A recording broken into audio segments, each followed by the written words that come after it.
হরি ওম সবাইকে।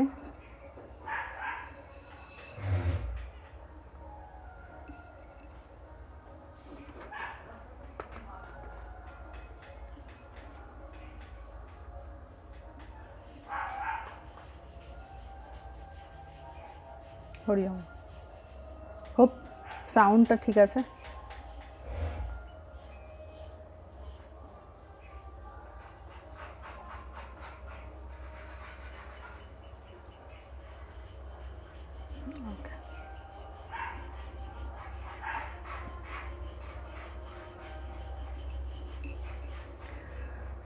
কিছুজন অ্যাড হোক, তারপর শুরু করছি।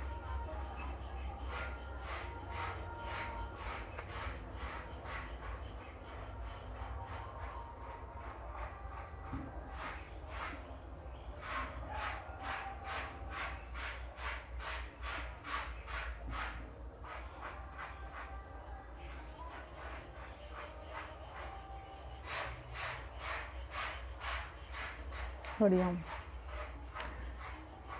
আজকে শিবরাত্রি।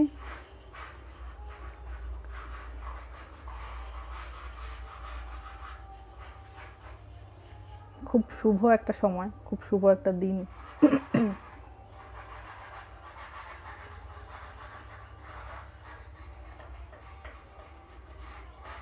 হরি ওম। আজকে আমরা শিব যে পুজো করা হয়, আমরা সবাই শিবরাত্রিতে শিবের পূজা করি। তো আমরা যেটা করি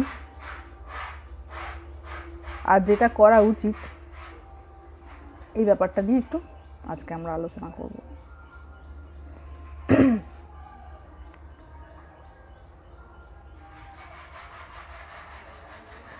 তো দেখুন, শিব যে কথাটি, এই শিব কথাটির আগে সংস্কৃত মানেটা কি সেটা একটু দেখে নেওয়া যাক। এই শব্দটি, শিব শব্দটি এসেছে তালব্যস্বয়কা শো ধাতু থেকে। তালব্যস্বয়কা শো, তার মানে হচ্ছে টু শার্পন, SHARPEN, শার্পন মানে ধারালো করা। তার সাথে মানে তালব্যস্বয়কা শো ধাতুর সঙ্গে বন প্রত্যয় করে, বদন্তন্নয় হসন্ত, বন প্রত্যয় করে শিব কথাটি এসেছে। তো সংস্কৃত অর্থে শিব কথাটির যে মানে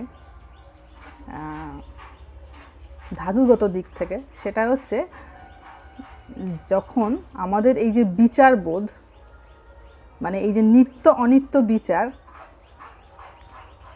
এই বিচারটি ভীষণ শার্প, ভীষণ তীক্ষ্ণ। মানে যে অবস্থায় কোনো রকম কোনো অনিত্য চিন্তা, কোনো রকম কোনো বিষয় চিন্তার স্কোপ নাই, এই অবস্থাটা হচ্ছে শিবত্ব অবস্থা। ঠিক আছে, ওই জন্য শো ধাতু থেকে এসছে, তালব্যস্বয়কা শো ধাতু, তার মানে হচ্ছে টু শার্পন, ভীষণ তীক্ষ্ণ বিচার, ভীষণ তীক্ষ্ণ অবস্থা। ওই জন্য দেখা যায় যখন কামদেব শিবকে পরাভূত করতে আসেন তার শক্তি দ্বারা, শিব তাকে বশীভূত করে দেন। এখানে একটা মিনিংফুল জায়গা এইটা, যে যখন কোনো অন্য কোনো বিষয় চিন্তা ওরিয়েন্টেড কিছু থট মনের মধ্যে আসবে, বিচারের অবস্থাটা এত তীক্ষ্ণ থাকবে, বিচারের অস্ত্রটা, যে সেই অস্ত্র দিয়ে সঙ্গে সঙ্গে অন্য যে কোনো বিষয় চিন্তাকে ছেদ করে দিতে পারবে, খণ্ডন করে দিতে পারবে। তো এই বিচার অবস্থাটা, মানে কোনটা নিত্য, দেখবেন যারা কথামৃত পড়েছেন তারা দেখবেন ঠাকুর বিভিন্ন জায়গায় বলছেন যে নিত্য অনিত্য বিচার, যে এইটা নিত্য মানে এইটা পার্মানেন্ট, এইটা থাকবে, আর এইটা অনিত্য মানে এইটা থাকবে না। তো এই যে বিচারের অস্ত্রটা ভীষণ ধারালো, ভীষণ তীক্ষ্ণ যার, সেই হচ্ছেন শিব। এবং এটি যে কারুর হতে পারে। যেমন ধরুন শঙ্করাচার্যকে, জগৎগুরু শঙ্করাচার্যকে শিবের অবতার বলা হয়, কেননা তার ওই রকম ধারালো বিচার ছিল। তারপরে আমাদের ত্রৈলঙ্গ স্বামীকে কাশীর শিব বলা হতো, চলমান শিব বলা হতো, কেননা তার ওই রকম ধারালো বিচারবোধ ছিল, কোনো রকম কোনো অনিত্য চিন্তা যার মনে ঠাঁই পেত না। তারপরে আমাদের স্বামী বিবেকানন্দকে সাক্ষাৎ শিব বলা হতো, তার গুরু ভাইরা তাকে শিব বলতেন। কেন না, তার ওই অবস্থা ছিল। তো যিনি এই অবস্থাটা প্রাপ্ত করবেন তারই ওই শিবত্ব অবস্থা প্রাপ্ত হতে পারবে বা পারে। তো এই হচ্ছে ধাতুগত অর্থের দিক থেকে শিবের মানে। এইবার আমরা চলে আসি আমাদের বর্তমান আমরা যেটা করি শিব পূজায়। কি করি না, সারাদিন আমরা উপোস থাকি। উপোস থেকে কি করি, যখন প্রহর আসে, শিব পূজার যখন সময় আসে, তখন আমরা শিবের মাথায় জল ঢালি এবং আমাদের নির্দিষ্ট যে কোনো কামনা রয়েছে সেইগুলো আমরা পূরণ করার কথা বা প্রার্থনা শিবকে জানাই। আদিকাল থেকে এটাই হয়ে আসছে, এটাই আমাদের শেখানো হয়। বিশেষ করে মেয়েরা বিশেষত শিব পূজা করেন, ছেলেরাও করেন, তবে সংখ্যাটা অনেক কম, কিন্তু বেসিক্যালি মেয়েরাই বেশি করেন। তাদের প্রার্থনাটা কি থাকে না, আইদার আমার একটা শিবের মতন বর চাই, অর আমার শিবের মতন একটা বাচ্চা চাই। বেসিক্যালি বলছি, এক্সেপশনাল যারা তাদেরকে ধর্তব্যের মধ্যে আনছি না এটার মধ্যে, কিন্তু বেসিক যে কারণে শিবরাত্রি করা হয় বা পালন করা হয়, তাদের ম্যাক্সিমামেরই এটা চাহিদা থাকে যে আইদার আমার শিবের মতন একটা বর চাই, নাহলে শিবের মতন একটা বাচ্চা চাই। তো এবার দেখা যাক যে ঠাকুর কি বলেছেন। মানুষের তো এটা চাওয়া, এত কিছু পুজো আর্চা করে, কুল শিব যা যা খেতে ভালোবাসে, কুল বেলপাতা, মানে ভগবানকে সন্তুষ্ট করার জন্য সেই বিধি উপকরণগুলো করা হয় যাতে করে তিনি তাড়াতাড়ি সন্তুষ্ট হন এবং আমি যা প্রার্থনা করছি সেটি তিনি আমাকে প্রদান করেন। এবং উপোস করলে বোধহয় ভগবান তাড়াতাড়ি সন্তুষ্ট হবেন যে অনেকক্ষণ আমার জন্য না খেয়ে রয়েছে, সুতরাং এ যা চাইবে একে সেটা দিয়ে দেওয়া হোক, এইরূপ আমাদের ধারণা। এবার শ্রীরামকৃষ্ণ শিব পূজা সম্পর্কে কি বলেছেন এটা একটু দেখা যাক। তো এক জায়গায় ঠাকুর বলছেন, শিব পূজার ভাব কি জানো? এটি হচ্ছে 1884 সালের 11ই অক্টোবর। কনভারসেশনের আমি টাইমটা বলে দিলাম, 1884 সালের 11ই অক্টোবর। তো ওই সময় ওই দিনেতে ছোট্ট একটা জায়গায় শিব পূজা রিলেটেড কিছু কথা ঠাকুর বলেছেন। বলছেন, শিব পূজার ভাব কি জানো? ভক্ত এই বলে পূজা করে, ঠাকুর দেখো যেন আর জন্ম না হয়। শিব পূজা হলো শিবলিঙ্গের পূজা। শিব পূজা হলো শিবলিঙ্গের পূজা, মাতৃস্থানের ও পিতৃস্থানের পূজা। ভক্ত এই বলে পূজা করে, ঠাকুর যেন দেখো আর জন্ম না হয়। তো আমি জানি না এই ভাব নিয়ে কারা পূজা করেন শিব পূজা, কিন্তু শিব পূজার অরিজিনাল অর্থ হলো শিবের কাছে এই প্রার্থনা করা যে যেন আমার আর জন্ম না হয়, এই সৃষ্টিচক্রে আমাকে যেন আর আসতে না হয়। কারণ আমাদের জীবনের যাবতীয় যন্ত্রণার সূত্রপাত এই জন্ম থেকে। জন্ম হয়েছে তবেই না এত যন্ত্রণা ভোগ হচ্ছে। তাই ভগবানের কাছে এটি প্রার্থনা করা যে হে ঈশ্বর, আমার যেন আর জন্ম না হয়। তো আমরা ঠিক তার উল্টোটা প্রার্থনা করি, যেটা আমাদের প্রার্থনা করা উচিত সেটা করি না, ঠিক তার উল্টোটা। তো এবারে শিব পূজা এটা আমার কালকে লাইভটা করার কথা ছিল, কিন্তু কালকে একটা দরকারে আমি করতে পারিনি। ওই জন্য আজকে এখনও শিবরাত্রির প্রহর এখনও শুরু হয়নি, সন্ধেবেলা শুরু হবে। তো যারা যারা উপোস করে রয়েছেন তাদেরকে বলবো, বা যারা শিব পূজা করবেন, বাড়িতে করুন বা শিবলিঙ্গে জল ঢেলে করুন, মন্দিরে গিয়ে করুন, যেখানে খুশি করুন, প্রার্থনাটা কিন্তু এটাই করবেন যেন আর জন্ম না হয়। কারণ এই যে অন্যান্য যে প্রার্থনাগুলো না, সেগুলো কি হয়, ক্ষণিকের জন্য আমাদের কিছুটা আনন্দ দেয়, কিন্তু তারপরে সেইটাকে কেন্দ্র করে বড় সমস্যা শুরু হয়। মানে ধরুন একটা এক্সাম্পল দিচ্ছি, আমি এরকম বহু মানুষকে দেখেছি যারা শিবের কাছে শিবের মতন পুত্র প্রার্থনা করেছিলেন। তার মধ্যে একজন হচ্ছেন স্বামী বিবেকানন্দের মা। আমরা সবাই জানি যে স্বামীজির মা ওই শিবের কাছে প্রার্থনা করেছিলেন যে আমার যেন ওরকম একটা ছানা হয়। তো যখন স্বামীজি সেরকম হয়েছেন, শিবের কাছে প্রার্থনা করেছে, তো শিব এবার ভূত পাঠিয়ে দিয়েছে। স্বামীজির মা বলতেন শিব আসেনি, ভূত পাঠিয়ে দিয়েছে, শিবের ভূত। তেমনি ডান পিঠে হয়েছেন, কারোর কথা শোনেন না।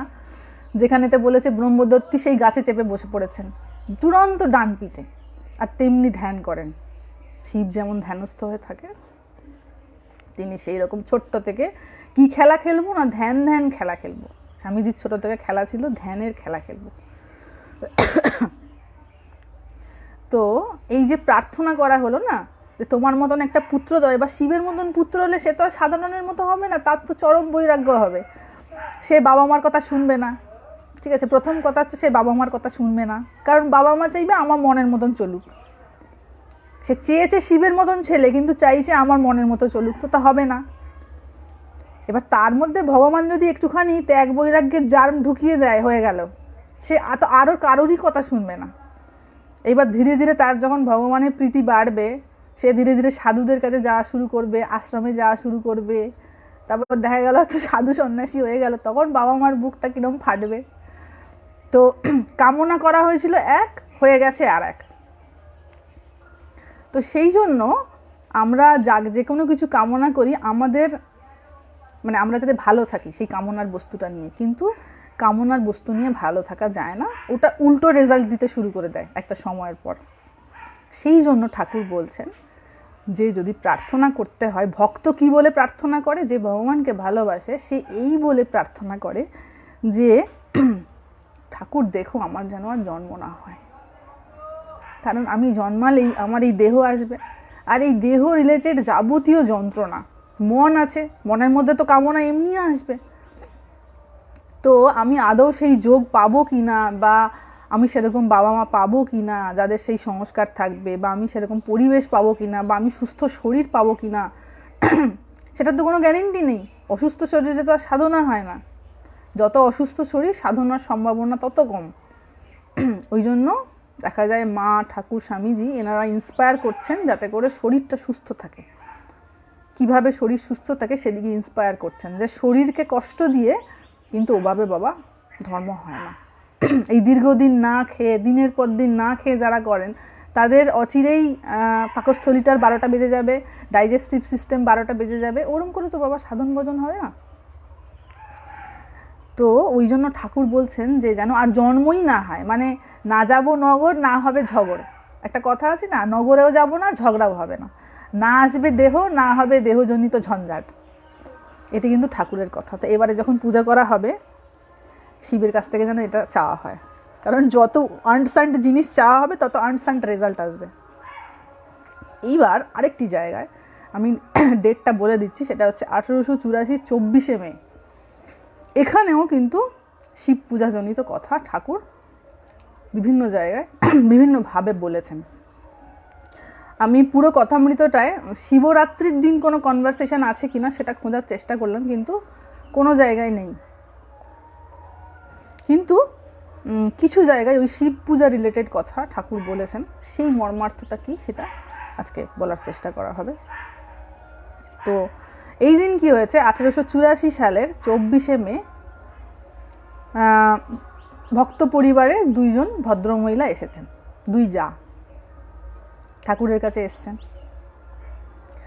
এবং তারা সব ঘুমটা সামনের দিকে টেনে আছেন। এবার ঠাকুর বলছেন ওই বউগুলোকে, বলছেন যে দেখো তোমরা শিব পূজা করো। ঠাকুর ইনস্ট্রাক্ট করছেন, গাইড করছেন যে তোমরা শিব পূজা করো।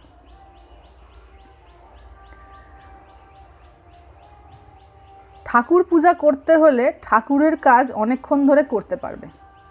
কেন শিব পূজা করতে বলছেন, ঠিক তারপরেই মর্মার্থটা তিনি বলতে শুরু করেছেন, যে ঠাকুর পূজা করতে হলে ঠাকুরের কাজ অনেকক্ষণ ধরে করতে হবে। কীরকম কাজ না, ফুল তোলা, চন্দন ঘষা, ঠাকুরের বাসন মাজা, ঠাকুরের জলখাবার সাজানো, এই সকল করতে হলে ওই দিকেই মন থাকবে। তাহলে এখানে একটি খুব গুরুত্বপূর্ণ জায়গা ঠাকুর তুলে ধরলেন, যে পূজার করার কারণটা হচ্ছে যে ওই রিলেটেড কার্য আমরা করব। একটা পূজা আমি করব মানে তার কিছু প্রয়োজনীয় সামগ্রী আমাকে আনতে হবে এবং কিছু আমাকে প্রিপারেশান নিতে হবে, প্রস্তুতি নিতে হবে পূজাটা করার জন্য। তো ওই পূজাটা যখন আমি করব, আমার মনটা ওই দিকে পড়ে থাকবে। আসল টার্গেট কিন্তু ওইটা, মনটা পূজার দিকে, মানে মনটা ঈশ্বরের দিকে পড়ে থাকা। ঠিক আছে, এখানে কিন্তু ঠাকুর সেটা বলে দিলেন যে ফুল তোলা, চন্দন ঘষা, ঠাকুরের বাসন মাজা, ঠাকুরের জলখাবার সাজানো, এই সকল করতে হলে ওই দিকেই মন থাকবে। হীন বুদ্ধি, রাগ, হিংসা এইসব চলে যাবে। মানে মনের মধ্যে যে হীন বুদ্ধি, রাগ বা হিংসা রয়েছে, এগুলো দূরে সরিয়ে গিয়ে তোমার মনে তখন ঈশ্বরের চিন্তা আসবে। দুই যায় যখন কথাবার্তা কইবে, তখন ঠাকুরদেরই কথাবার্তা কইবে। তাহলে ওই দুজনকে শিব পূজা করার জন্য উনি যে ইনস্ট্রাকশনটা দিচ্ছেন, তার যে মর্মার্থটা পিছনে, সেটা হচ্ছে তোমরা দুই যায় যখন কনভারসেশন হবে, কথাবার্তা বলবে, তখন ওই পূজা রিলেটেড কথাবার্তা বলবে, ভগবানের কথা রিলেটেড কথাবার্তা বলবে, অন্য কথা আর বলবে না। রাগ বা হিংসা বা পরচর্চা এইগুলো নিয়ে কথাবার্তা বলবে না। এই জন্য তাদের বলছে তোমরা শিব পূজা করো। তাহলে এটা শুধু শিব পূজা না, যে কোনো পূজা যে কেউ করছেন, তার প্রধান মর্মার্থ হচ্ছে এটাই যে আমার মনটা ঈশ্বরের দিকে থাকবে। আমি পূজা করে তাকে সন্তুষ্ট করলাম, আর আমি এত বিধিতে এত উপচারে পূজা করলাম বলে ভগবান খুব সন্তুষ্ট হয়ে যাবেন, এই ধারণা কিন্তু অত্যন্ত ভুল। আই মাস্ট সে, যে আমাদের মনে হয় তো যে আমরা অনেক বিধি উপচারে বা অনেক কিছু টাকা পয়সা খরচা করে, অনেক জাঁকজমক করে 500 লোক খাইয়ে, 1000 লোক খাইয়ে পূজা করলাম, আর ঈশ্বর বোধহয় তাড়াতাড়ি সন্তুষ্ট হয়ে যাবেন, এই ধারণা কিন্তু অত্যন্ত ভুল। এভাবে হয় না। ঈশ্বর অসন্তুষ্ট কোনো প্রাণী নয় যে তাকে সন্তুষ্ট করতে হবে। তিনি সদা সন্তুষ্ট, আর সেই জন্যই তিনি ঈশ্বর। তার কৃপা পেতে গেলে তার কথা চিন্তা করতে হবে, এবং তার কথা যাতে চিন্তা করা যায় সেই জন্যই বিভিন্ন পূজার প্রচলন বিধি ঋষিরা করে গেছেন। এই যে এত উপচারে, মানে ধরো 3 ঘন্টা 4 ঘন্টা ধরে পূজা, তার মানেটা কি? 3 ঘন্টা 4 ঘন্টা ধরে আমার মনটা ভগবানের চরণে নিবদ্ধ থাকবে। আমি যদি 3 ঘন্টা 4 ঘন্টা পুজো করতে করতে আমার মনটা কেবল ওদিক যাচ্ছে সেদিক যাচ্ছে, পূজা তো হলোই না, পূজাটা জলে গেল। আমার অহংকার বাড়লো, আমি এতক্ষণ ধরে পূজা করেছি, এতজনকে খাইয়েছি, এত টাকা আমার খরচা হয়েছে, ওই খালি অহংকার ফুলে ফেপে বাড়লো, কিন্তু আসল যে কাজটি, সেই কাজটি আর করা হলো না। সেটি হচ্ছে এইটিকে সমর্পণ করা ভগবানের চরণে, তার কথা চিন্তা করা। এবং এটি হচ্ছে সকল প্রকার পূজার সারমর্ম, সার কথা। সেটি হচ্ছে পূজা করতে করতে আমার মনটা যাতে তার কথা চিন্তা করতে পারে। দেখো ঠাকুরও কিন্তু একই কথা বলছেন কথামৃততে, যে তুমি শিব পূজা করো। যে দুজন এসেছিলেন তারা সাংসারিক মানুষ ছিলেন, দুই যা এসেছিলেন, তো তাদেরকে ঠাকুর কিভাবে গাইড করছেন। এগুলো ছোট্ট ছোট্ট কথা, কিন্তু আমাদের প্র্যাকটিক্যাল জীবনে অ্যাপ্লাই করার জন্য খুব ইম্পর্টেন্ট জায়গা এগুলো। আমরা অনেক ভুল ধারণা নিয়ে নিজেদেরকে খুব গোঁড়ামির মধ্যে আবদ্ধ করে ফেলি। এইবার তার পরের স্টেপেই কেউ যদি দেখতে চান দেখে নিতে পারেন, কথামৃততে আছে 1884 সালের 24শে মে, এই ডেটে এই কনভারসেশনটা রয়েছে, দেখে নিতে পারেন। তো পরের লাইনে ঠাকুর বলছেন যে কোনো রকম করে ঈশ্বরেতে মনের যোগ করা। আসল কথা হচ্ছে যে কোনো রকমভাবে ঈশ্বরেতে মনের যোগ সৃষ্টি করা, এটা হচ্ছে আসল উদ্দেশ্য। পূজা করার আসল পারপাস হচ্ছে এটা। একবারও যেন তাকে ভোলা না হয়। যেমন তেলের ধারা, তার ভিতর ফাঁক নাই। তেল যখন পড়ে তার ভিতর কোনো ফাঁক থাকে না, আর জল যখন পড়ে তার ভিতরেতে ফাঁক থাকে। ঠাকুর এই কথাটা খুব বলতেন, তৈল ধারাবৎ। যে তেলের ধারা মানে যার মধ্যে কোনো ফাঁক নেই, অন্য কোনো চিন্তা মনের মধ্যে আসছে না, কেবল ঈশ্বর চিন্তা আসছে। ঠাকুর ওই কথাটা বলছেন। এবার বলছেন, একটা ইঁটকে বা পাথরকে ঈশ্বর বলে যদি ভক্তিভাবে পূজা করো, তাতেও তাঁর কৃপায় ঈশ্বর দর্শন হতে পারে। কি মারাত্মক কথা বলে দিয়েছেন, যে তুমি একটি ইঁটকেও যদি ভক্তিভাবে পূজা করতে পারো না, তাহলেও কিন্তু তাঁর কৃপায় ঈশ্বর দর্শন হতে পারে। তাহলে এখানে আসল কথাটি হচ্ছে ভক্তিভাবে। আমরা খুঁজি কি যে অমুক জায়গার ভগবান হচ্ছেন খুব জাগ্রত, হ্যাঁ, আমরা এটা খুঁজে বেড়াই না? বা কোথাও যদি শুনি যে অমুক জায়গার দেবতা যে মন্দির রয়েছে খুব জাগ্রত, আমরা সঙ্গে সঙ্গে সেখানে চলে যাই, গিয়ে আগে তাড়াতাড়ি আমাদের যা চাওয়া পাওয়া রয়েছে সব ভগবানের কাছে অ্যাপ্লিকেশন জমা করে দিই, কারণ জাগ্রত তাড়াতাড়ি শুনে নেবে। তো এখানে ভগবান, এখানে শ্রীরামকৃষ্ণদেব বলছেন যে একটা ইঁটকেও যদি ভক্তিভাবে পূজা করতে পারো তার কৃপায় ঈশ্বর দর্শন হতে পারে। আসল সমস্যাটা তৈরি করে আমাদের কামনা, ওইটি হচ্ছে মেন কালপ্রিট। আমাদের শত্রু অ্যাকচুয়ালি হচ্ছে ওই আমাদের ইচ্ছা বা কামনা, যেটাই আমাদেরকে বিভিন্ন ভুল দিকে গাইড করে। কারণ ওই কামনাটা পূরণ করতে গিয়ে আমরা সেটার পিছনে দৌড়তে থাকি। তো এবার দৌড়তে গিয়ে যেটা আমাদের কাছে অ্যাভেলেবল পন্থা মনে হয় যে এই পন্থাটা অবলম্বন করলে বোধহয় আমি তাড়াতাড়ি পেয়ে যাব, তো সেটার পিছনে আমরা দৌড়তে থাকি দিক বিদিক শূন্য হয়ে। কিন্তু এটা এমন একটা মরীচিকা যে পাওয়া তো হয়ই না ঠিক করে, আমার সময়টাও চলে যায়।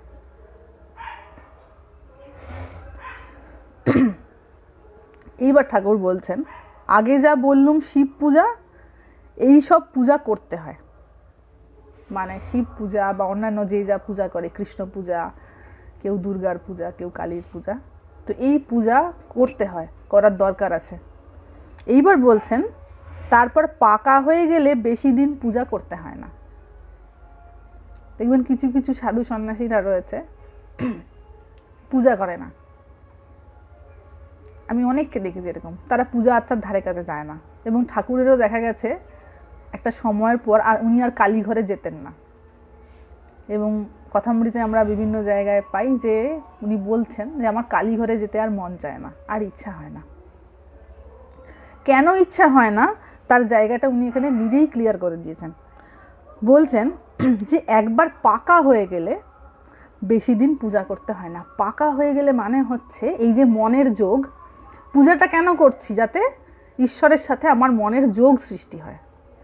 কিন্তু তার সাথে মনের যোগটা যদি নিজের থেকেই এমন একটা পাকা অবস্থা হয়ে গেছে, এমন একটা স্টেবল অবস্থা হয়ে গেছে যে আমাকে আর চেষ্টা করে করতে হচ্ছে না, আমার নিজের থেকেই ঈশ্বরীয় কথা বই অন্য কথা আর ভালো লাগছে না, আমার কেবলই তাঁর কথা চিন্তা করতে ইচ্ছা করছে, তখন আর পূজা করার দরকার থাকে না। কারণ পূজার পারপাসটা হয়ে গেছে, পূজাটা যে কারণের জন্য করা সেই পারপাসটা সলভ হয়ে গেছে, সেই পারপাসটা আমার অ্যাটেন্ড হয়ে গেছে। এবার আমার আর আলাদা করে বৈদিক পূজা করার দরকার নাই, এবার মানস পূজা শুরু হবে, ওটাই তো আসল। কিন্তু এই মানস পূজা করার জন্য আগে কিছু বৈদিক পূজার দরকার আছে, না হলে সংস্কার তৈরি হয় না। সংস্কার তৈরি না হলে ওই অবস্থাটা পাকা হয় না। তো বলছেন যে তারপর পাকা হয়ে গেলে বেশি দিন পূজা করতে হয় না, তখন সর্বদাই মনের যোগ হয়ে থাকে। মানে পূজার যে উদ্দেশ্য তার সঙ্গে মনের যোগ তৈরি করা। মনের যোগ মানে কি? তার চিন্তা মনের মধ্যে যাতে আসে। তো সদা সর্বদাই তখন কি হয়, তার চিন্তা আমরা করতে শুরু করে দিই। মানে যে ব্যক্তি, যার মন পাকা হয়ে যায় ঈশ্বরেতে, তার সদা সর্বদাই মনের যোগ ভগবানেতে লেগে থাকে, সর্বদাই স্মরণ মনন থাকে। এখানে আসতে হয়, টার্গেটটা এইটা, যে অবস্থায় ম্যাক্সিমাম টাইম আমার তাঁরই কথা চিন্তা হচ্ছে। এবং আমাদের এটা একটা পরীক্ষা করার বিষয়। ওই যে আগের লাইভগুলোতে বলা হয়েছিল না, যে আমরা দেখবেন আমরা যে জিনিসটা অরিজিনালি মন থেকে চাই না, সেই রিলেটেড কথাই আমাদের মনের মধ্যে আসবে নিজের থেকে। এটা আমাদের একটু অবজার্ভ করতে হবে, একটু বসে, যে আচ্ছা কোন চিন্তাটা করতে আমার ভালো লাগছে, নিজের থেকে স্পন্টেনিয়াসলি কোন চিন্তাটা আমার মনের মধ্যে আসছে। আমি একটু মনকে ছেড়ে দিই, মাঝে মাঝে একটু অবজারভার হয়ে একটু দেখতে হয় মনকে। আমি মনকে একটুখানি রিলিজ করে দিচ্ছি, ঠিক আছে, তোর যেটা ভালো লাগে তুই ভাব। তখন নিজে একটু অবজার্ভ করতে হয় যে আচ্ছা কোন ভাবনাটায় আমি কমফোর্টেবল ফিল করছি, বা আমার মন কোন চিন্তাটা বেশি বেশি করে তার ভালো বা আনন্দ বোধ হচ্ছে। যে চিন্তাটা বেশি বেশি হচ্ছে অ্যাকচুয়ালি ওটাই কিন্তু আমার কামনা।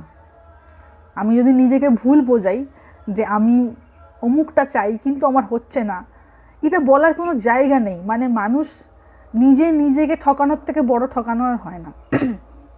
আমাকে অন্য কেউ ঠকিয়ে গেলে একটা বলার কারণ থাকে, আমি নিজেই নিজেকে ঠকিয়েছি, এইটার থেকে বড় ঠকানো আর হয় না। তাই নিজেকে একটু অবজার্ভ করাটা খুব দরকার, যে আমি নিজে কি চাই, আমি চাই তো আদৌ? যদি চাই নিশ্চয়ই হবে, যদি না চাই তাহলে খালি এক্সকিউজেস থাকবে নিজের প্রতি এবং অন্যের প্রতি। তো ঈশ্বরেতে মনের যোগ তৈরির জন্য কি হচ্ছে, পূজা একটা মাধ্যম।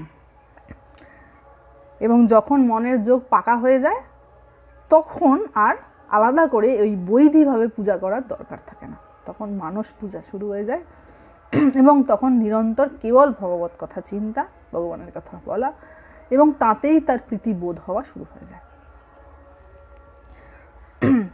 এবার তারপরে ম্যাক্সিমাম মানুষ যেটা করেন সেটাই, ওই যে দুজন বধূ এসেছিলেন তারা বলছেন যে আমাদের কি একটু কিছু বলে দেবেন, এত কিছু শোনার পর বলছেন আমাদের কি একটু কিছু বলে দেবেন। বলে দেবেন মানে হচ্ছে এমন কিছু শর্টকাট রাস্তা বলে দিন যাতে তাড়াতাড়ি ভগবানের কৃপা হয়ে যায়। অনেকে বলেন আপনি কৃপা করুন, আপনি আশীর্বাদ করুন। এটা কিন্তু আশীর্বাদ, যে জিনিস চাইতে হয় সেই জিনিসটাকে চাওয়া বলে না, যেটা না চাইতে পাওয়া হয় সেটাই ঠিক ঠিক পাওয়া। এই তুমি আমায় একটু দাও, ওই চাওয়াটা, ওই জিনিসটা আবার পাওয়া হলো নাকি, চেয়ে পাওয়া পাওয়া নয়, না চাইতে যা পাওয়া হয় সেটা হচ্ছে ঠিক ঠিক পাওয়া।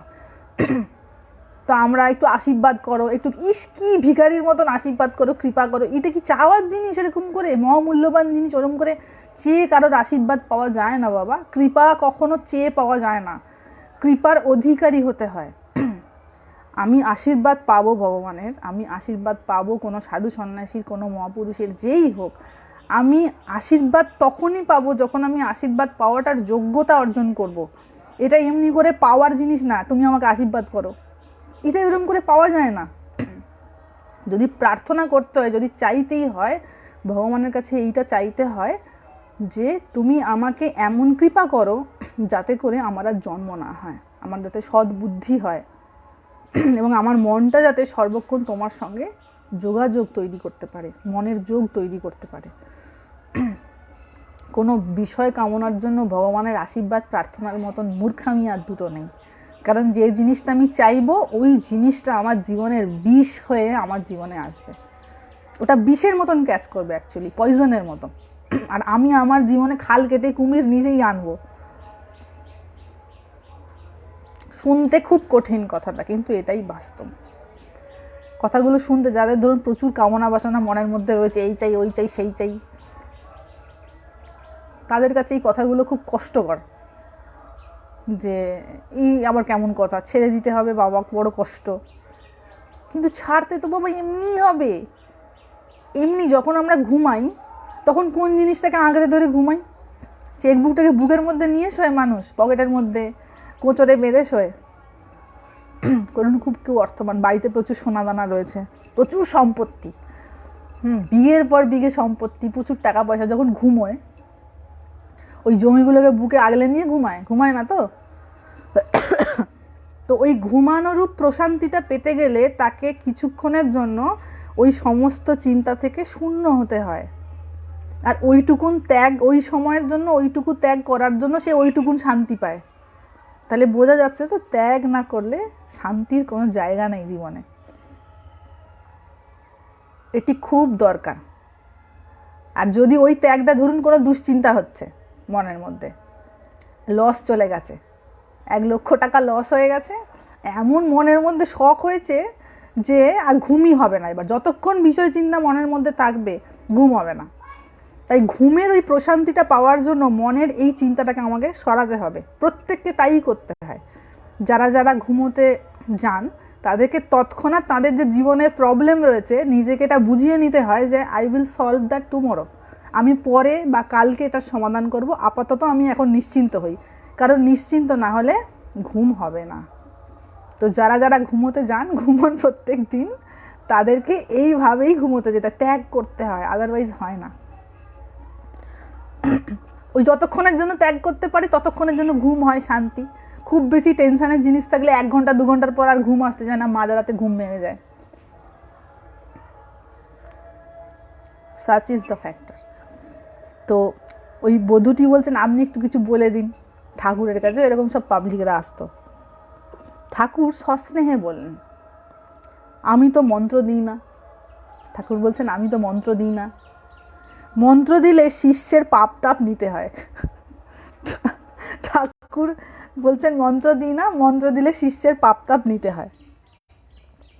মা আমায় বালক অবস্থায় রেখেছেন, এখন তোমরা শিব পূজা এই যা বলে দিলাম তাই করো। ঠাকুর গাইডেন্স দিয়ে দিয়েছেন যে তোমরা পূজা, কারণ হচ্ছে তারা গৃহবধূ, তাদেরকে আমি যদি বিরাট কিছু ত্যাগের কথা বলি করতে পারবে না।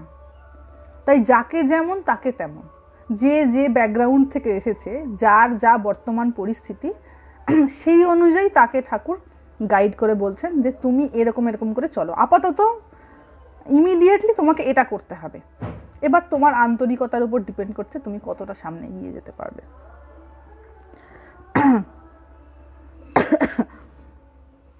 তো বলছেন যে এখন তোমরা শিব পূজা যা বলে দিলাম তাই করো, মাঝে মাঝে আসবে, পরে ঈশ্বরের ইচ্ছায় যা হয় হবে।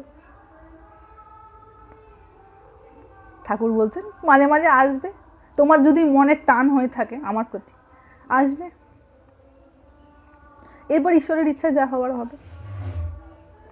তো এইখান থেকে আমরা শ্রীরামকৃষ্ণদেবের যে অ্যাপ্রোচ, এটা খুব ভালো করে বুঝতে পারি যে অ্যাকচুয়ালি তিনি কীরকম পার্সোনালিটি ছিলেন।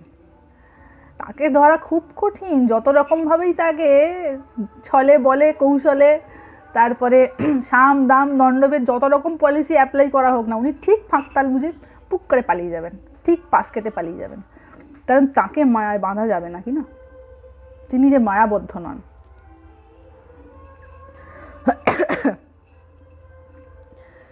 তো এই হচ্ছে বক্তব্য। মেন যে জায়গাটা, এটা শুধু শিব পূজা নিয়ে, আজকে যেহেতু শিবরাত্রি, খুব সুন্দর একটা যোগ, এবং জেনারেলি দেখা যায় বিশেষ করে উত্তরাখণ্ডে যে সারা রাত ব্যাপী পূজা হয়, এখানেও সারা রাত ব্যাপী পূজা হয়, কিন্তু ওখানের একটা কালচার হচ্ছে, এখানে যেমন কি খালি মাথায় জল ঢালবো, ঠিক আছে, ওখানকার কনসেপ্ট কিন্তু সেটা নয়, ওখানে সারা রাত ধরে মানুষ জপ করে। এবং শিবরাত্রির মেন কনসেপ্টই হচ্ছে, মহাশিবরাত্রি মানে হচ্ছে কি, মহা মানে হচ্ছে গ্রেট, রাত্রি হচ্ছে night, great night of Shiva, একটা গ্রেট দিন, ঠিক আছে, একটা সুন্দর দিন,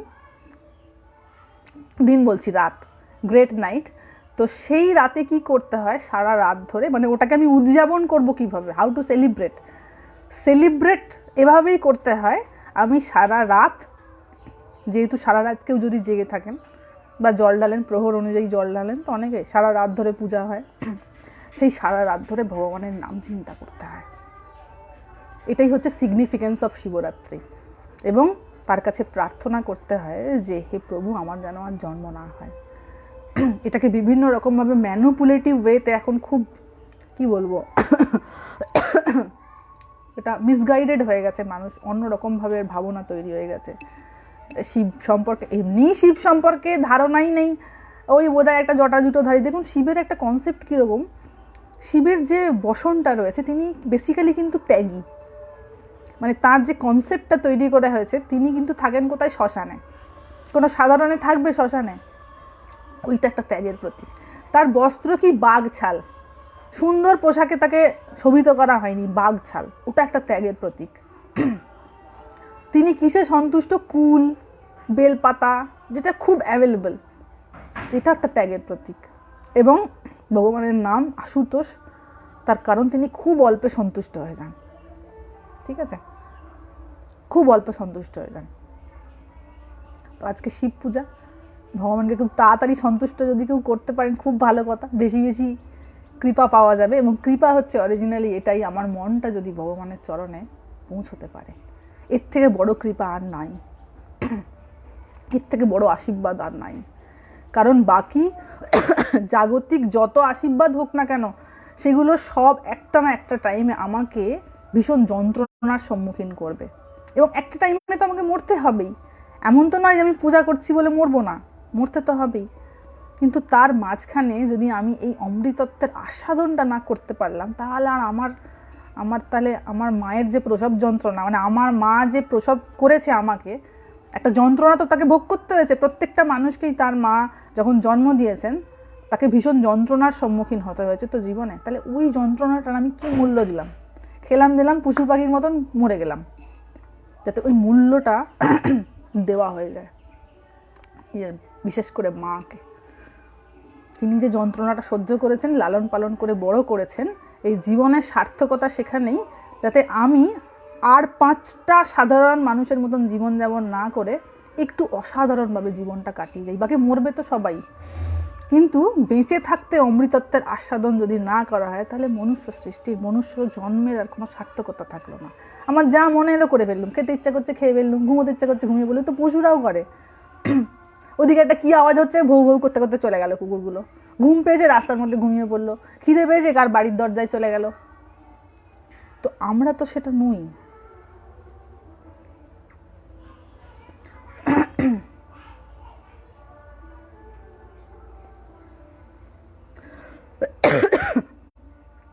এই হচ্ছে ব্যাপার। আজকে যারা শিব পূজা করবেন, এই প্রার্থনাটা ভগবানের কাছে অবশ্যই করবেন, কারণ এই যোগ তো বারবার আসে না। এবং আজকের দিনে উত্তরাখণ্ডের সমস্ত জায়গায় আজকে সন্ন্যাস দেওয়া হয়, মানে আজকে রাত্রে যে রাত্রিটা আসছে, সেই সারা রাত ধরে বিরজা হোমের পূজা হবে। যারা সন্ন্যাস প্রার্থী, ওখানে যাদের সন্ন্যাস হয়, সারা রাত ধরে বিরজা হোমের পূজা হবে। এবং ভোরবেলাতে বিরজা হোম হয়ে যাওয়ার পরে একদম ভোরবেলা অ্যারাউন্ড 3টে থেকে 4টের মধ্যে সব কটাকে গঙ্গায় চোবানো হবে এবং ওইখানে তাদেরকে সন্ন্যাস দেওয়া হবে মা গঙ্গার তীরে। তো আজকে গঙ্গা জলটাও খুব পবিত্র, এমনিতে মা গঙ্গার জল খুব পবিত্র, কিন্তু আজকের দিনটা বিশেষ পবিত্র, কারণ আজকে সন্ন্যাস দেওয়া হয়। বিশেষ জায়গায় এগুলো হয়। আমি অনেকদিন লাইভে আসতে পারিনি, আমার হেলথ একটু সমস্যা ছিল, আমার গলাতে ইনফেকশন হয়ে গিয়েছিল। এখনও কিছুটা একটু উস্কুসানি ভাব আছে গলায়, তবু কথা বলা যাচ্ছে, কিন্তু বেশ কিছুদিন ধরে কথা বলাই যাচ্ছিল না, একদম গলার স্বর আমার বন্ধ হয়ে গিয়েছিল। কারোর কিছু প্রশ্ন রয়েছে আজকে?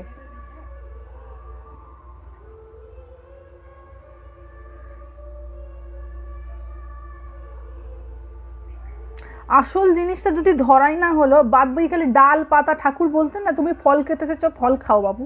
তুমি আম গাছের তলায় এসেছো ফল খাবে বলে, তুমি ফল খাও না, তুমি পাতা গুনছো। এইখানে যে গাছের কত হাইট, ওই চারপাশে কি গাছ আছে, ওটা কাঁঠাল না কলা, ওটোর দিকে আমার লাভ কি? আমার এইটুকুন স্বল্প জীবন, কতদিন বাঁচবো নিজেও জানি না। তার মধ্যে থেকে যদি সার কথাটি আমার না জানা থাকে, আমার না নেওয়া থাকলো, তাহলে আমার লাভ কি হলো? খাচ্ছে তো সবাই।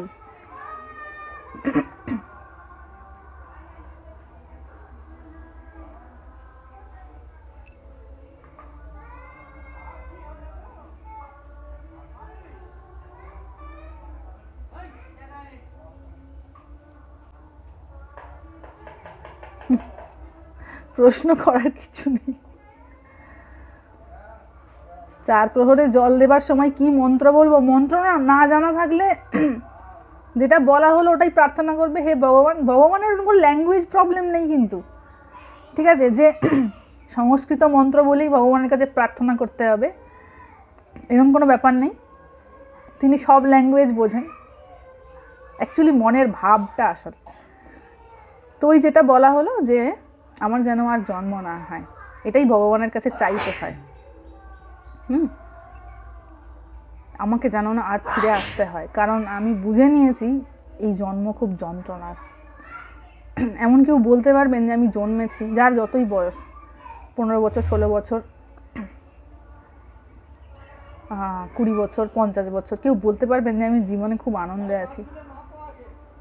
যদি হয়েও থাকে সেটা ভীষণ টেম্পোরারি, খুব টেম্পোরারি। কখন কি পাল্টে যাবে জীবনের কেউ জানি না।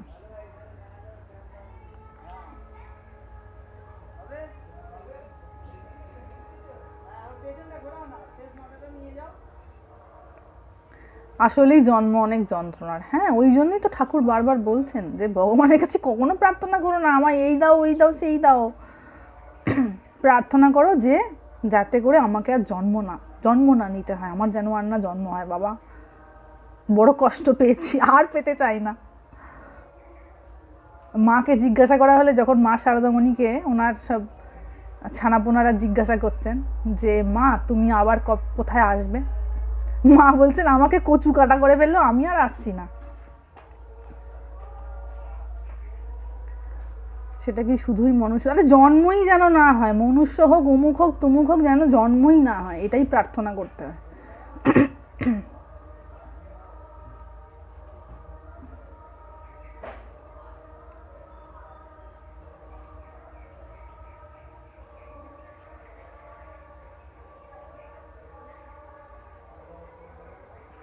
আসল কথাটি হলো ভগবানের প্রতি মনের যোগ।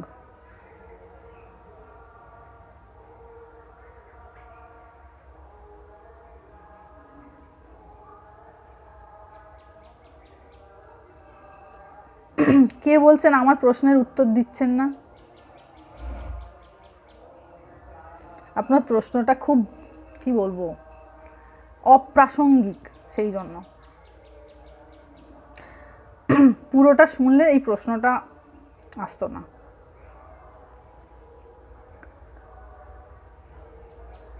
শিবও কি ভগবান? এটা কি ধরনের কথাবার্তা হলো?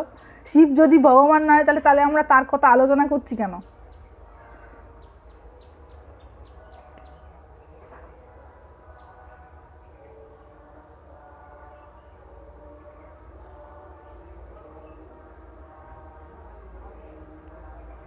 আমাদের পেজে অনেক শিব ভক্ত আছেন, শিবের ছানাপোনা রয়েছে, সবাই ভক্ত। আসলে ব্যাপারটা কি বলুন তো, যার যে রূপটাতে পছন্দ, যে যে রূপটা ভালোবাসে, মানে তার মেকানিজম অনুযায়ী যেটার প্রতি তার রুচি, সে সেইটাতে আপনা হতে আকর্ষিত হয়। যেমন ধরুন একটা ধরুন বাচ্চা, সে মাধ্যমিক দিল, এবার সে আর্টস নেবে না সায়েন্স নেবে না কমার্স নেবে, এটা তার ভালো লাগার উপর ডিপেন্ড করছে, সে কোনটা নিতে পারবে। ঠিক আছে, এটাও ঠিক তেমন ব্যাপার। তার যদি সায়েন্স ব্যাকগ্রাউন্ড ভালো লেগে থাকে, ভালোবাসা থেকে থাকে, তাহলে সে সায়েন্স নেবে। তার যদি একটু বাংলা ইংরেজি এই সাবজেক্টগুলোর প্রতি ভালোবাসা থাকে, বা সায়েন্স একটু কঠিন মনে হয়, সে আর্টস নেবে। কারোর যদি একটু অঙ্ক ভালো লেগে থাকে বা ওই জাতীয় সাবজেক্টগুলো তার পছন্দের হয়ে থাকে, সে কমার্স নেবে। খুব ন্যাচারালি, কোনোটা কারোর থেকে ছোট বলা যাবে না যে ওটা ছোট এটা বড়, এটার কোনো মানে নেই। এটা যে যার নিজের ভালো লাগার জায়গা থেকে সে সেই স্ট্রিমটাতে যায়। এটাও ঠিক তেমনি, যার যেরকম মেন্টাল মেকানিজম যেরকম, যার ভিতরে ব্যাকগ্রাউন্ড যেরকম, সেই জায়গা থেকে সে তার বিভিন্ন দেবদেবীর প্রতি রুচিটা এভাবে আসে। এটার মানে এই নয় যে অমুক বড় না অমুক ছোট। এই আলোচনাটা খুব বেসলেস।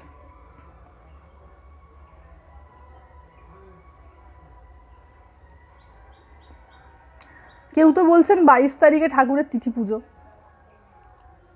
জানি না আমি ঠিক 22 তারিখেই বলছেন। বাবা আমার সত্যি কথা বলতে কি ওই নিয়ে একদম মাথা ব্যথা নেই। ঠাকুরের তিথি পুজো 21 তারিখ না ঠাকুরের তিথি পুজো 22 তারিখ, ঠিক আছে, ওটা একটা উদযাপন করার জিনিস বা উদযাপন করার একটা দিন। কিন্তু আমি তাকে এখানে যত স্থান দিতে পারবো তার রোজ তিথি পূজা।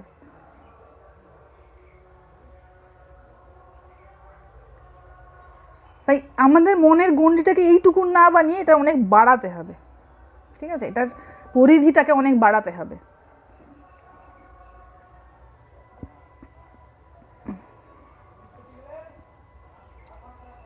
চাওয়া পাওয়াগুলো কি করে নষ্ট হবে?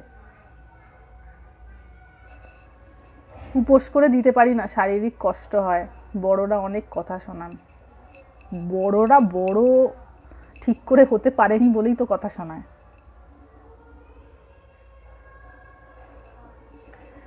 শুধু বয়সে বড় হলে কি বাবা বড় হওয়া যায়? বড় হওয়ার জন্য কিছু বিদ্যা অর্জন করতে হয়, বিদ্যা অর্জন করে বড় হতে হয়, ওটা বয়স্ক হওয়া বলে। বয়স বাড়লে বয়স্ক হয়, মানুষ প্রবীণ হয়, কিন্তু বড় হয় না। বড় হতে গেলে কিছু বিদ্যা অর্জন করতে হয়, তার জন্য কিছু তপস্যা করতে হয়। ঠিক আছে, ওইভাবে বড় হওয়া যায় না।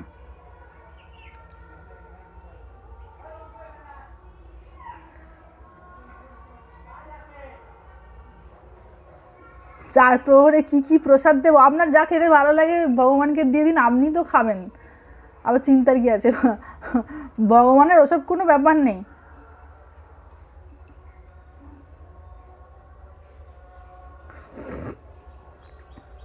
ঠিক আছে, তো সেই জন্য উপোস করতে হবে এমন কোনো ব্যাপার নেই বাবা। যে যে জিজ্ঞাসা করেছে আমাকে উপোস করবো কিনা, আমি সবাইকে বলেছি যে সকালবেলা উঠে স্নান টান করে নেবে, করে নিয়ে আগে পূজা করে ফেলবে। পূজা করে নিয়ে ভালো করে খেয়ে নেবে, ঠিক আছে? যারা আমাকে জিজ্ঞাসা করেছেন আমি তাদেরকে একই কথা বলেছি, কাউকে আলাদা আলাদা বলিনি, একই কথা সবাইকে বলেছি। সকালবেলা উঠে একটু তাড়াতাড়ি সকালবেলা উঠে যাদের শরীর পারমিট করবে, শরীর যাদের পারমিট করবে না তাদের কথা আলাদা, তো উঠে স্নান টান করে নিয়ে প্রথমেই পূজা করে যে যেভাবে পারবে। আরে বাবা ওরকম কোনো ব্যাপার নেই, ঠিক করে মন্ত্র উচ্চারণ করে পূজা করলে শিব তাড়াতাড়ি সন্তুষ্ট হবে, যে যেভাবে পারবে। পূজা মানে তো আমি আগে বলেই দিয়েছি, পূজা মানে হচ্ছে তার সঙ্গে মনের যোগ তৈরি করা, তার কথা চিন্তা করা তুল্য পূজা এ সৃষ্টিতে আর নাই। তাহলে তো অশিক্ষিত মানুষরা পূজাই করতে পারবে না। যদি পূজাবিধি, এই পৌরোহিত্য ব্যাপারটা, মানে পুরোহিতরা আমাদের সমাজে এই ধরনের একটা স্ট্যাটাস তৈরি করে দিয়েছে, মানে জ্ঞানের স্ট্যাটাস হচ্ছে সংস্কৃত জানা। No, it is absolutely wrong. Original পূজার মানে হচ্ছে যে যত বেশি ঈশ্বর চিন্তা করে সে তত বেশি তার ভক্ত, সে তত বেশি বেশি তার পূজা করে। পূজার কনসেপ্ট হচ্ছে এটা। সংস্কৃত দিয়ে পূজা করলে তিনি তাড়াতাড়ি সন্তুষ্ট হন, আর সে ঠিক ঠিক পূজা করছে, এই কনসেপশন ভীষণ রং কনসেপশন। তাহলে তো দেখা যাবে যে হয়তো পড়াশোনা শেখেনি সে কোনোদিন ভগবানের ভক্তই হতে পারবে না, তার পূজাই করতে পারবে না। এমনটা তো কোনো মানে নেই বাবা। হতে পারে যে হয়তো স্কুল ল্যাঙ্গুয়েজে যেতে পারেনি, শিখতে পারেনি, সংস্কৃত শিখতে পারেনি, সে কি ভগবানকে ভালোবাসতে পারবে না? এরকম কোনো বিধিনিষেধ করা আছে নাকি ভগবানের রাজ্যে? কোথায় গীতায় এইরূপ বলা রয়েছে?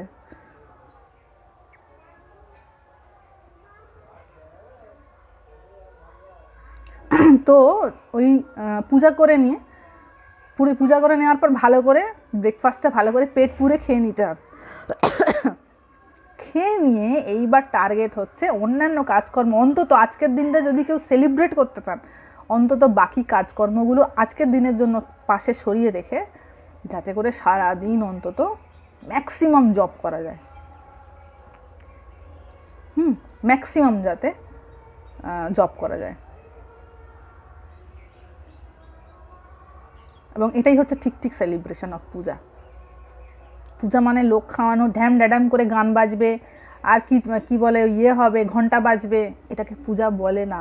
এটাকে বলে পূজার আড়ম্বর, নট পূজা। পূজা আমি যেখানে বসে আছি সেখানে বসেই করতে পারি। ঘরের কোণে বসে আছি, ঘরের কোণে বসে পূজা করতে পারবো না? আমার তো সম্পর্ক ভগবানের সামনে, আমাকে 10 জনকে লোককে দেখিয়ে পূজা করতে হবে? আমি তো পূজা করবো ঈশ্বরের, তার জন্য কাকে দরকার? ঈশ্বরকে দরকার, আমাকে দরকার, এই তো দুজন হলেই হয়ে যাবে। তাহলে আমার এত কিছুর দরকার কি আছে?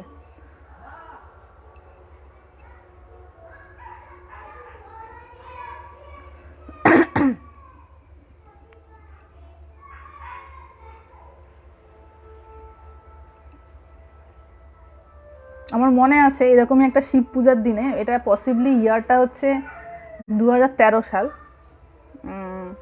আমি পূজা আচ্ছা জিনিসটা খুব একটা বুঝতাম না, মানে কেমন করে কি করতে হয়, বিধি টিধি এসব কিছুই বুঝতাম না।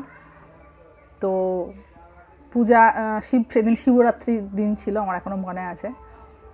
তো আমার গুরু মহারাজ তখন ছিলেন, আমি যেখানে আছি এখন সেই সেই শহরে উনি ছিলেন, সেই জায়গায় ছিলেন। এবং ঘটনাচক্রে আমার সঙ্গে সেদিন ওনার সাক্ষাৎ হয়। উনি আমাকে ফোন করে ডাকেন যে তুমি এখানে এসো। তো আমি তখন টিউশন পড়াতাম, তো টিউশন পড়ানো সব ক্যান্সেল করে তার কাছে গেছি। তিনি তখন পূজায় বসেছেন, শিব পূজা করতে বসেছেন, এবং আমাকে পাশে বসিয়েছেন। এবং ঠিক একই কথা যেটা ঠাকুর বলেছেন, আমাকে কোনো মন্ত্র উনি উচ্চারণ করাননি, কোনো বিধিসম্মতভাবে করতে হবে এসবও কিছু করাননি। শুধু একটাই কথা আমাকে বলে দিয়েছিলেন যে তুমি শিবের কাছে এইটি প্রার্থনা করো যে আমার যেন আর জন্ম না হয়। এইটি আমাদের প্রার্থনা করতে হয়, আমার যেন ঠিক ঠিক করে তত্ত্বজ্ঞানের উদয় হয়। এবং তত্ত্বজ্ঞানের উদয় হলে কি হবে, আমি আননেসেসারি বৈষয়িক চিন্তাগুলো ছাড়তে পারবো, ঈশ্বরের চিন্তার স্থান আমার মনের মধ্যে হবে। যত বেশি ঈশ্বরের চিন্তা আমার হবে, আমার মনের মধ্যে তত আনন্দের উদ্ভব হবে। এছাড়া বাকি কিন্তু বাবা আর উপায় নাই। মানে ঝগড়াঝাঁটি করো, সারাদিন ঝগড়াঝাঁটি, অশান্তি, ওর মুখে কালি ছেটাচ্ছে, ওর মুখে কালি ছেটাচ্ছে, একে অপরকে ঝগড়াঝাঁটি করে, মানে যাকে বলে রক্তারক্তি অবস্থা। এইরকমই তো হয় বেশিরভাগ ক্ষেত্রে।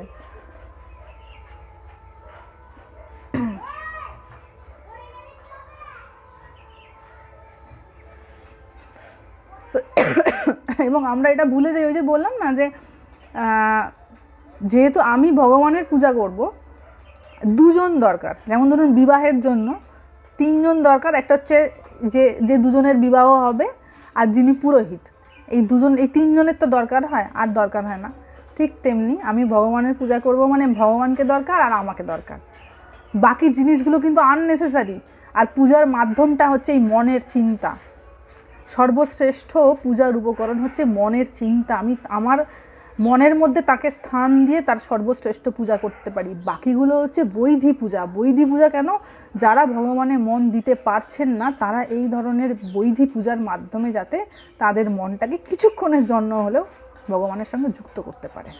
বাকি এটার আর কোনো আদারওয়াইজ কোনো উপায়, আর কোনো এটার কোনো ভ্যালিউ নেই, আর কোনো এটার কোনো সিগনিফিক্যান্স নেই। এটার সিগনিফিক্যান্স এইটুকু।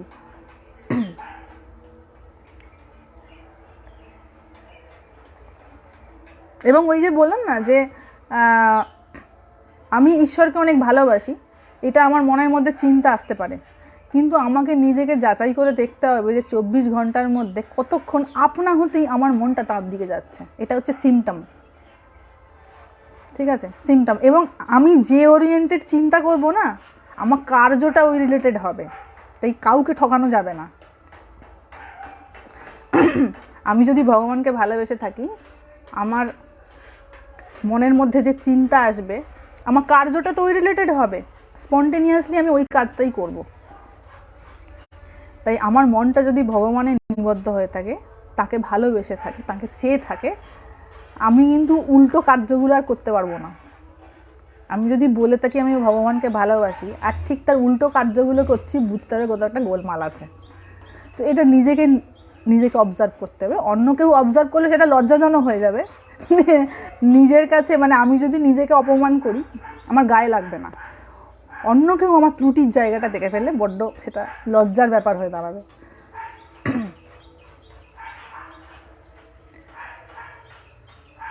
ওই জন্য দেখবেন বাচ্চা ছেলে হয়তো অঙ্ক করেছে, কিছু একটা ছবি এঁকেছে, দেখাতে চায় না বড়দের। কেন না? আমার ত্রুটিটা আমি দেখলে কোনো অসুবিধা নেই, কিন্তু আমার ত্রুটিটা, আমার ভুলের জায়গাটা অন্য কেউ দেখে ফেললে সেটা খুব লজ্জার। ওই জন্য বাচ্চা ছেলে কিছুতে দেখাতে চায় না। কিছু হয়তো একটা ছবি এঁকেছে বা একটা কিছু করেছে, ও আটকে রাখে, দেখাবো না। তো আমাদের ত্রুটির জায়গাটা অন্য কেউ বোঝার আগে নিজে বুঝে ফেললে সেটা অনেক ভালো। কারণ সংশোধনটা তো আমি করব, অন্য লোকে তো করবে না। অন্য লোকে তো খালি ত্রুটিটা দেখে তোমাকে বলে দিয়ে চলে যাবে, এই তোমার একটা খারাপ আছে। কিন্তু তার আগে আমি বুঝতে পেরে যত তাড়াতাড়ি নিজেকে সংশোধন করে নিতে পারবো, সেটা আমার জন্য বেশি সুখকর।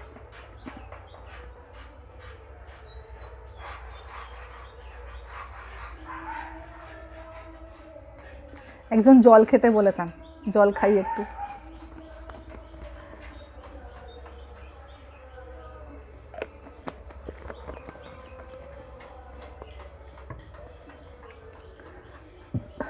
Thank you.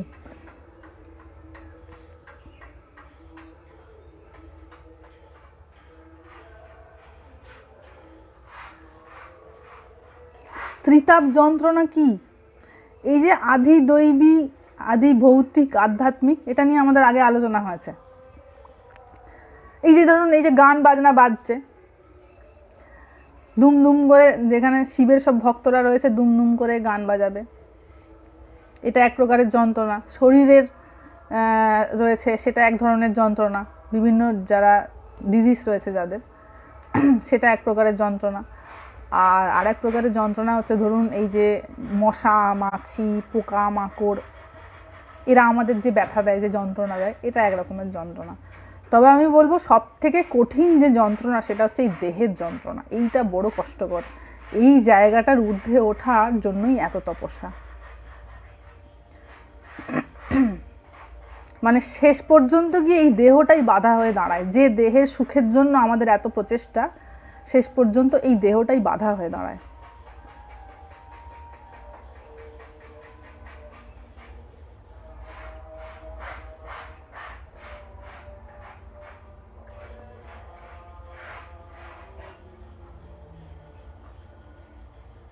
নিজের চাওয়া পাওয়াগুলো নষ্ট করতে কি করে পারবো?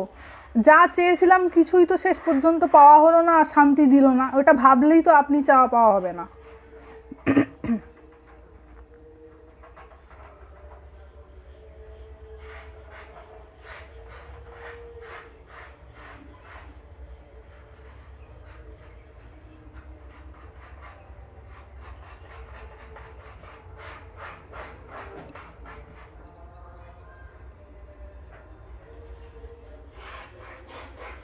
এই হচ্ছে ব্যাপার।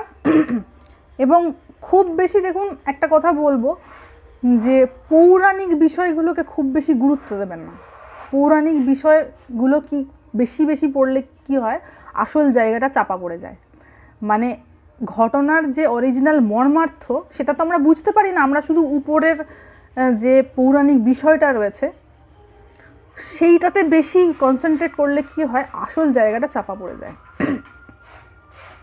ওই জন্য স্বামীজি বলতেন, যদি শাস্ত্র পড়তে হয় তাহলে গীতা পড়িস, উপনিষদ পড়িস আর ব্রহ্মসূত্র, এই তিনটে আগে পড়তে হবে। কারণ তত্ত্বটা ঠিক করে জানা না থাকলে বারবার ওটা মিসগাইডেড হয়ে যাওয়া হবে। এই যেমন দেখবেন মানুষের একটা থাকে, এই অমুকের মুকুট নাকি মাথা কোথায় পাওয়া গেছে, কোন নদীর তীরে, এই অমুকের হাত কোথায় পাওয়া গেছে, উনি ওরম করলেন কেন, এই তিনি অমুককে কেন বিয়ে করেছিলেন, এই তার এত এমন কেন। এইগুলো not the purpose of virtue, not the purpose of religion. এটা বলা হয়েছে এন্টারটেন করার জন্য। এখানে ট্রুথের কোনো সম্পর্ক নেই। ট্রুথ জানতে গেলে আমাকে গীতা, উপনিষদ আর ব্রহ্মসূত্রের মধ্যে দিয়ে যেতে হবে, যেটাকে বলা হয় বেদান্ত। ওই জায়গাটা আগে জানতে হবে যে কি, আমিটা কি হলো, আমিটা কোথা থেকে এলো, আমি করবই বাকি, ঈশ্বরটা কি জিনিস, আগে তো ওটা আমাকে জানতে হবে।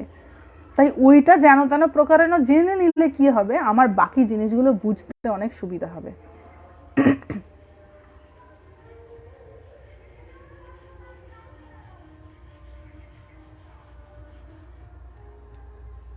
ঠিক আছে, ওই জন্য যে বই পড়ছেন বইগুলো যেন ঠিক ঠিক মানে যেটা আমাকে ভগবত প্রেম আমার হৃদয়ে জাগাবে, এটা যেন নিছক গল্প না হয়ে যায়। মানে যে কোনো জিনিস আমি ভগবত ওরিয়েন্টেড পড়ছি, সেই পুস্তকটা পড়ে আমার মনের মধ্যে যেন ঈশ্বরের প্রতি ভালোবাসা জন্মায়, প্রেম জন্মায়, তার প্রতি আকর্ষণ জন্মায়, এমনটা হয়। আমি একটা গল্প পড়ে নিলাম ঠাকুরমা ঝুলির মতন, গল্প পড়ে নিয়ে তারপর রেখে দিলাম, শুয়ে পড়লাম, এমনটা যেন না হয়। তাহলে ওই বইটা পড়ার কোনো মানে রইল না, ওটা নিছক একটা গল্প হয়ে গেল। মানে আগেকার দিনে ঠাকুমারা যেমন গল্প শোনাতেন, ওটা গল্প হয়ে গেল, ওটা আমার জীবনে ওটা শুধু গল্প হয়ে রয়ে গেল, আমার জীবনে কোনো ইম্প্যাক্ট ফেলতে পারলো না, এমনটা যেন না হয়।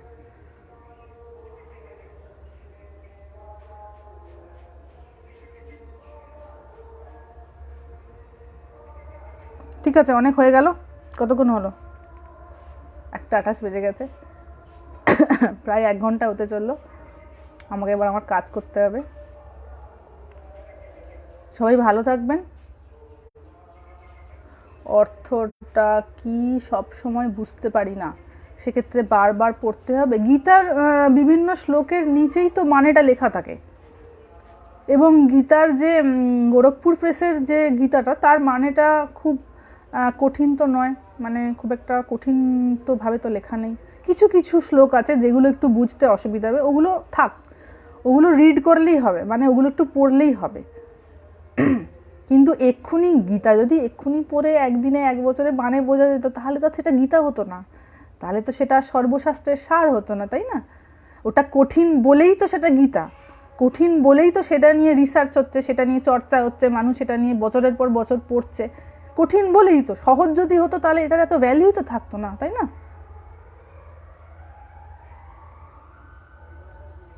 কোনটা আগে পড়বো, গীতা না বেদান্ত? এই রে, গীতার মধ্যে যে কথা আছে সেটা বেদান্তই, আসলে কনসেপ্ট ক্লিয়ার নয় তো।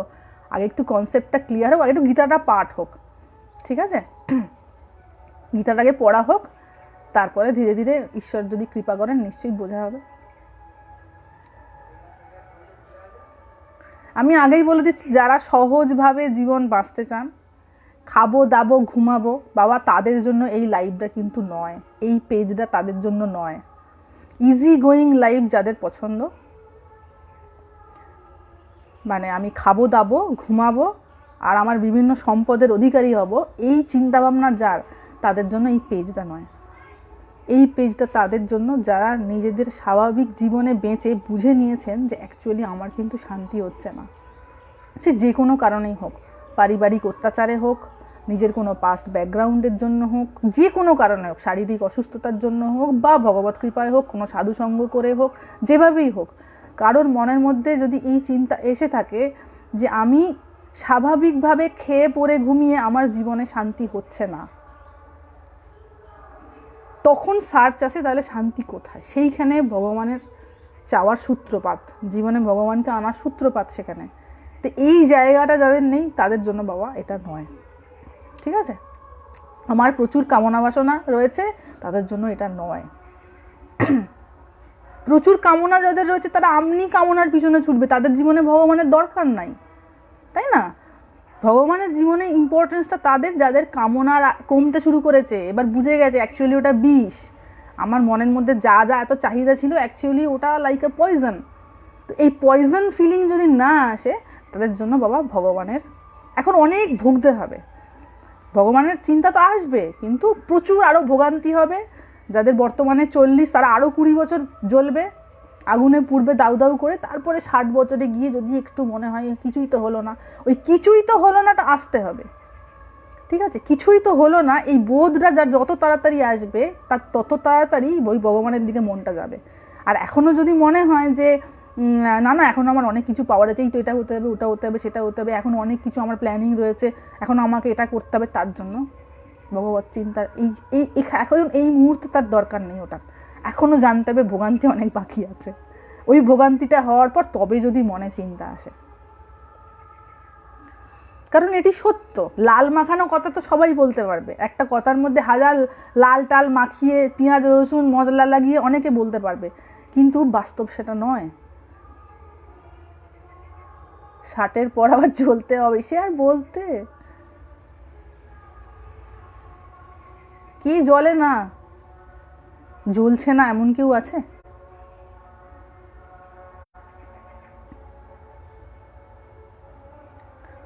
তাহলে ঋষিদের কথাটা মিথ্যা হয়ে যেত যে বিষয়ে বিষ, এটা তাহলে মিথ্যা হয়ে যেত, তাই না? আমার কোথাও একটা বুঝতে ভুল হচ্ছে।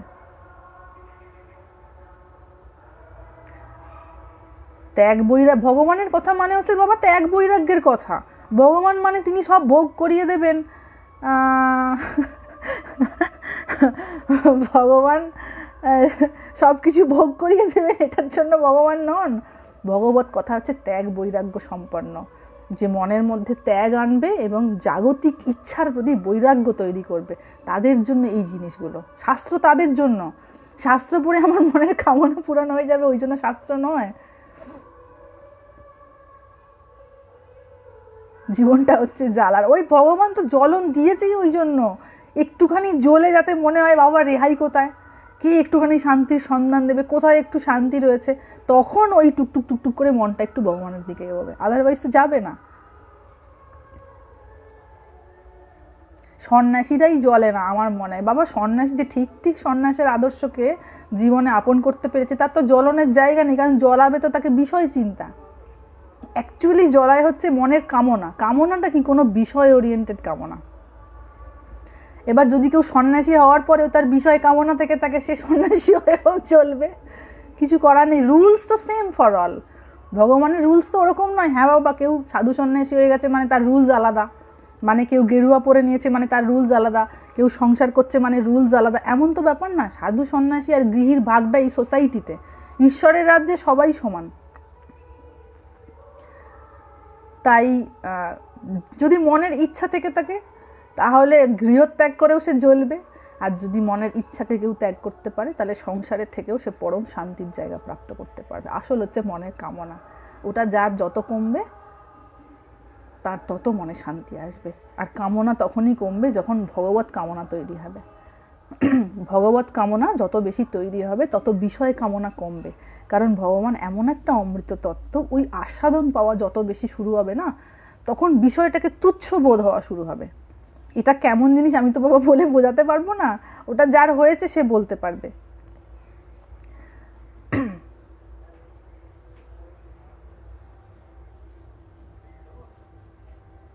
ওটা যার হয়েছে সে বলতে পারবে।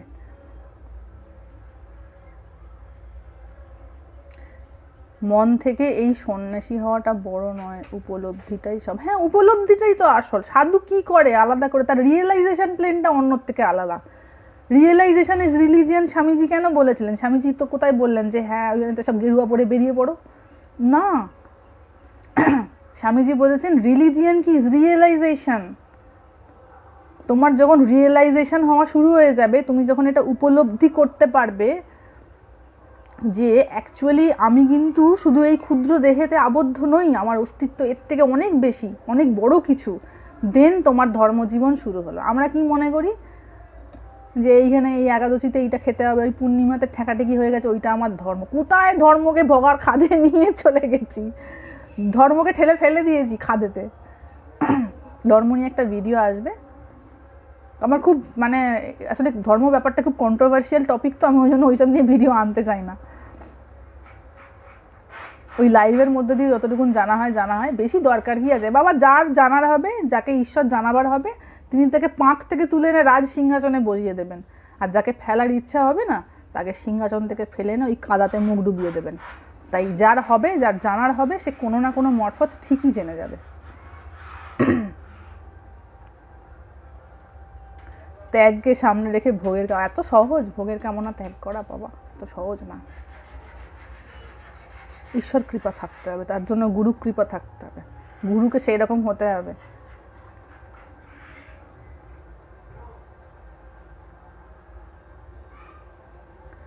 আসল ত্যাগটা তো এইখানেতে হয় না, এইখানে ত্যাগ করতে হয়।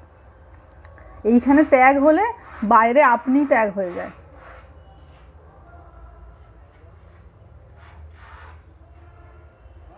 হ্যাঁ, ঈশ্বরের চরণে যত বেশি সমর্পণ বোধ আসবে, জীবনটা তত সহজ হয়ে যাবে। কারণ বাবা আমার হাতে তো কিছু নেই। আমার ধরুন কারোর ছেলের পরীক্ষা, ঠিক আছে, তার খুব ইচ্ছা আমার ছেলেটা যদি 90% মার্কস পায়। আমার হাতে আছে এটা? আমি তো মনে মনে কামনার জাহাজ বানিয়ে বসে রয়েছি, ঠিক আছে, আমার 90% অ্যাভাব পাক, বেশ। আমি মনের মধ্যে নিজে একটা কামনা তৈরি করে দিয়েছি, হলো না, কি করবেন? আমার হাতে তো নেই। সব থেকে বড় কথা হচ্ছে আমি যে কামনাটা করছি সেটাকে পূরণ করার ক্ষমতা আমার আছে তো? Am I capable?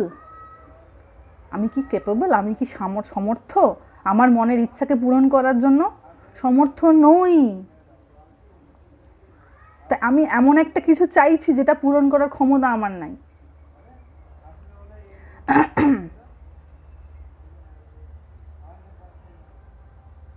হ্যাঁ, গুরু কৃপা তো কৃপা বটেই, সে কি সাধারণ ব্যাপার নাকি? গুরু কৃপা তো বটেই, অবশ্যই। গুরু একটু সেই রকম উপলব্ধি সম্পন্ন হলে শিষ্যের কষ্ট অনেক কমে যায়, এটা তো নিশ্চয়ই।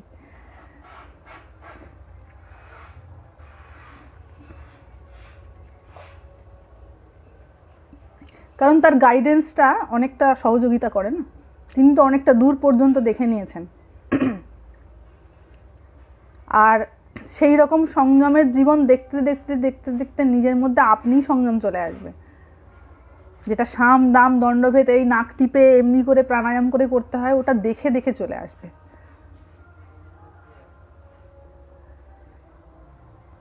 ঠিক আছে, সবাই ভালো থাকবেন। আজকে শিবরাত্রি, যারা পূজা করবেন বা যারা করবেন না, অন্তত ভগবানের কাছে এটুকু প্রার্থনা করবেন যাতে করে তিনি একটু সদ্বুদ্ধি দেন। কারণ দুর্বুদ্ধির জন্য আমাদের এত দুর্গতি, এত কষ্ট। আর আমাদের কষ্টের জন্য, আমাদের দুর্গতির জন্য আমরাই দায়ী, অন্য কেউ দায়ী নয়, আমরাই দায়ী। ম্যাক্সিমাম পার্সেন্টেজ দায়ী আমরা, বাকি কিছুটা থাকে বাবা মা, অনেকটা রেসপন্সিবল থাকে। আমি অনেকের কেসেস দেখেছি যাদের দুর্গতির জন্য বাবা মা রেসপন্সিবল। অজ্ঞানতার জন্য এমন কিছু কাজ করে ফেলা হয়ে গেছে যার জন্য ছানা বোনাদের সাফার করতে হয়েছে।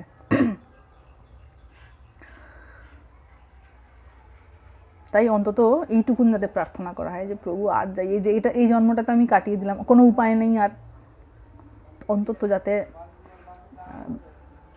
পরবর্তীকালে আর জন্ম না হয়। সবাই ভালো থাকবেন। হরি ওম।